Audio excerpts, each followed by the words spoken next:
నేను నీకు ఆరోగ్యమును కలుగజేసేదను, నీ గాయములను మాన్పెదను. ఇదే యెహోవా వాక్కు. ఇర్మియా గ్రంథము 30వ అధ్యాయము 17వ వచనం. గాయములు, వేదనలు, బాధలు, శోధనలు ఎప్పుడూ మానవుని వెన్నంటూ ఉంటాయి. తద్వారా అనారోగ్యానికి గురవుతాం. 2000 సంవత్సరముల క్రితము శిలోలో మరణించి చనిపోయి సమాధి చేయబడి తిరిగి లేచినటువంటి ప్రభువు, ఆయన పొందిన దెబ్బల చేత స్వస్థత, ఆయన రక్తము ద్వారా విమోచన కలుగును. మరియు దేవుడు ఈ దినము నీకు వాగ్దానం ఇస్తున్నాడు. స్వస్థపరచు యెహోవాను నేనే అని అభయమిస్తున్నాడు.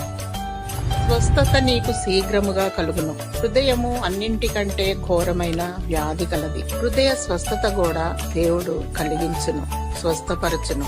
దేవుని ప్రార్థించు, శరీర స్వస్థత మరియు హృదయ స్వస్థత దయచేయును.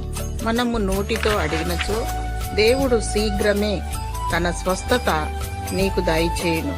యేసు నామములో తక్షణమే స్వస్థత నీకు లభించును. దేవుని స్తుతించు. దేవుడు నీకు స్వస్థతను, జీవమును అనుగ్రహించి దీవించునుగాక. ఆమేన్.